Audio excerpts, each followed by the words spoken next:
A cor é un feito cultural e percibímolo con toda a cultura.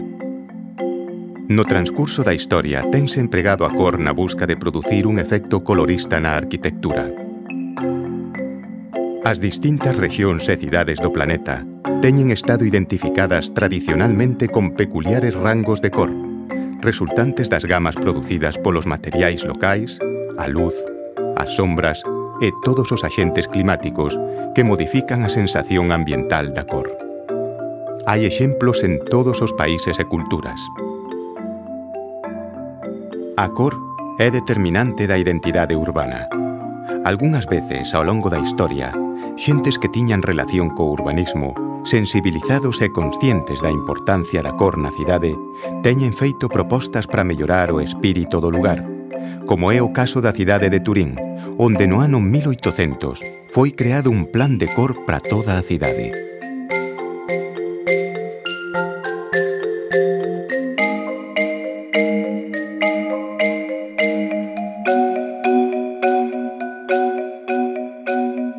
A linguaxe arquitectónica ten na cor un dos principais componentes, non só como achega estética que inflúe sobre as nosas emocións máis íntimas, senón que tamén cumpre outros importantes roles, como a transformación dos espazos de difícil lexibilidade en lugares máis harmónicos. A cor é un elemento de percepción que, xunto con outros elementos como as sombras, permítenos ler os volumes e as formas. Pero tamén é un signo de identidade de determinados lugares, porque, indubidablemente, a cor é identidade e, sobre todo, é identidade individual. É o mellor medio para contribuir a que o cidadán participe na aventura da súa casa e do seu pobo.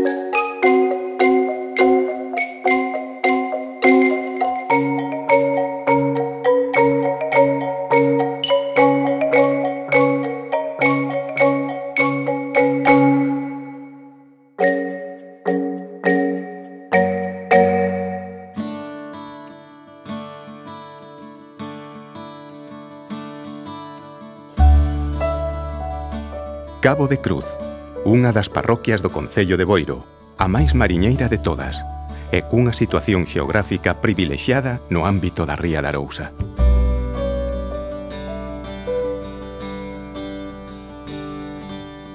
A súa configuración é a da unha fermosa península que se deita no mar, rodeada de fermosas praias. Unha pequena poboación costeira chea de engado.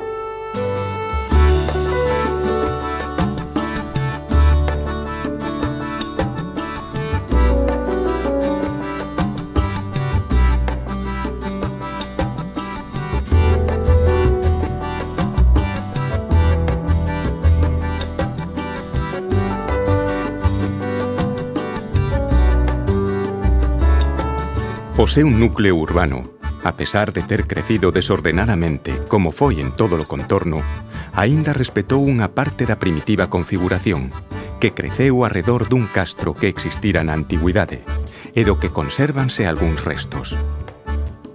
Dende sempre, adicada no económico á pesca artesanal e ao cultivo de pequenas hortas que axudaban á mantenza familiar.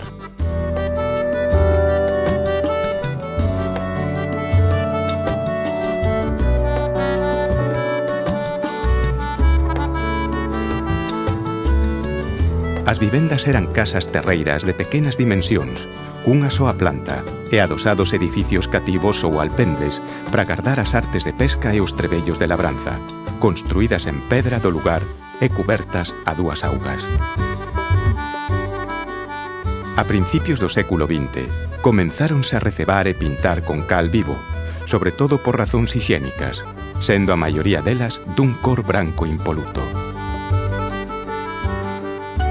Como daquela, por suposto, non existían recollidas de augas pluviais nin canalóns, e os camiños eran de terra e non estaban asfaltados, as pingueiras da chuvia manchaban de lama os baixos das paredes das casas. Comezouse entón a pintar zócalos que disimulasen o mal efecto, maiormente de cor anil ou roxo inglés. Os barcos comezaron tamén a crecer en número e magnitude, pasándose das pequenas dornas a barcos de maior porte que eran profusamente pintados. O sobrante destas pinturas era empregado en pintar portas e fiestras e outros elementos das casas.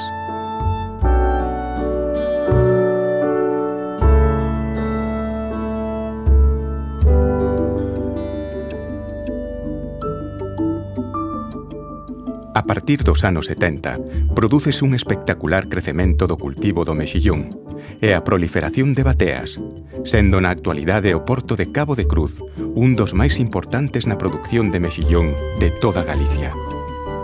Este crecemento mellora moito as condicións económicas dunha boa parte da poboación, o que se expresa en novas e máis grandes construccións e a incorporación de novos materiais nelas, non sempre con moito gusto. Na actualidade e nos derradeiros anos, unha boa parte da poboación volveu a pintar as súas casas, nalgúns casos con cores rechamantes, que lle dá ao pobo un aspecto moi colorista e fala dunha certa sensibilidade pola cor.